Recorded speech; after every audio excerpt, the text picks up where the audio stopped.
I trusted her. That was my first mistake. When I joined the company 3 years ago, I didn't know anyone. New city. New job. New life. And then I met Sarah. She was warm. Helpful. Confident. She showed me where the coffee machine was. She introduced me to the team. She told me which managers were strict and which ones were friendly. We became close quickly. Lunch together. Late night project calls. Weekend shopping sometimes. She knew everything about me. My family struggles. My financial pressure. My dream to become department head one day. She always smiled and said, "You deserve it more than anyone." I believed her. That was my second mistake. 6 months later, our manager announced something big. A promotion. One of us would become senior project lead. Higher salary. Leadership position. And a direct path to department head. It was my dream role. I had worked hard for it. Staying late. Fixing other people's mistakes. Taking extra responsibilities without complaining.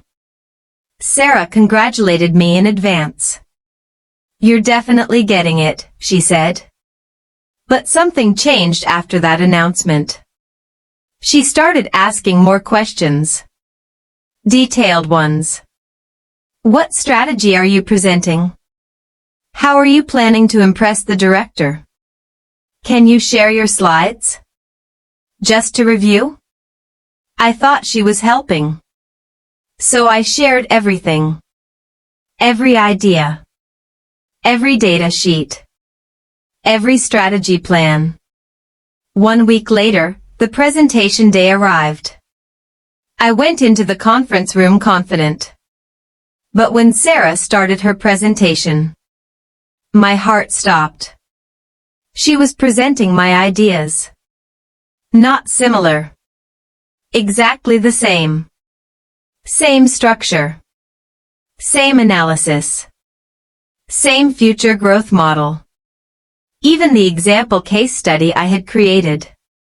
I felt cold.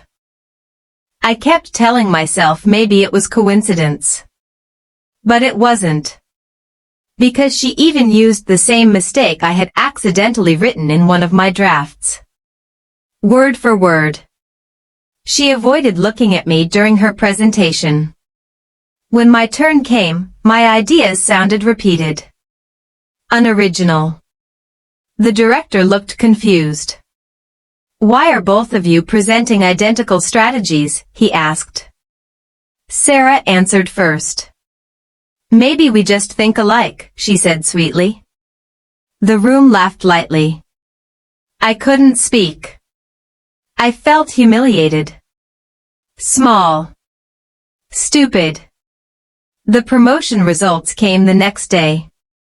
Sarah got it. Of course she did.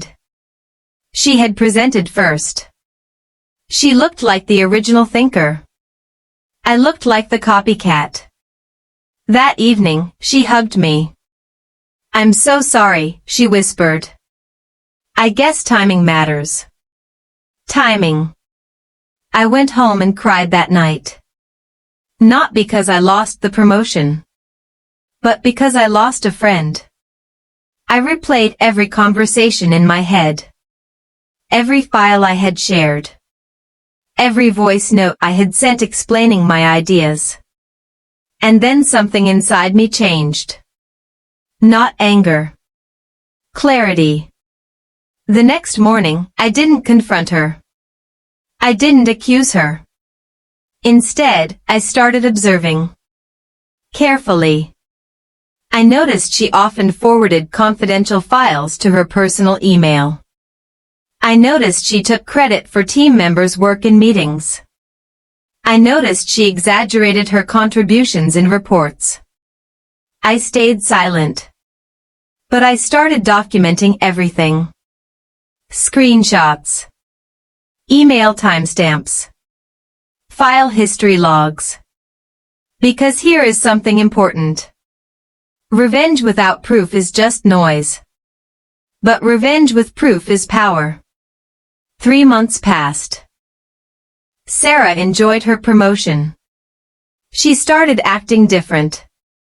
More distant. More arrogant. In meetings, she corrected me publicly. She once said, "Some people are not leadership material," while looking directly at me. The team started noticing too. People whispered. But no one said anything openly. Until the company announced something bigger. The company was being audited. Internal performance review.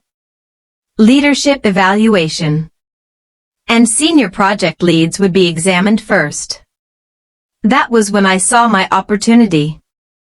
Not to destroy her, but to reveal truth. I scheduled a private meeting with the director. I didn't complain emotionally. I presented facts. I showed email chains proving my original strategy drafts were created weeks before her presentation. I showed file metadata timestamps.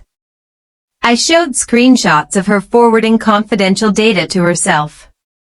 I even showed messages where she asked detailed questions about my strategy the night before her presentation. The director's face became serious. "Why didn't you report this earlier?" he asked. I answered honestly. Because I was hurt. And I needed time to think clearly. An internal investigation started quietly. Sarah didn't know. She continued acting confident. But audits don't lie. 2 weeks later, she was called into a closed meeting. She came out pale. The next morning, the announcement was made. Sarah was removed from her leadership role due to ethical violations and breach of company trust. The office was silent. Some people looked shocked. Some looked relieved. She avoided eye contact with everyone. She never looked at me. She left the company a week later. But here's the twist. I didn't immediately get promoted. The company offered me the position. But I declined. Yes.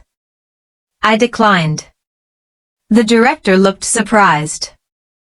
"You deserve it," he said. I smiled. "I know.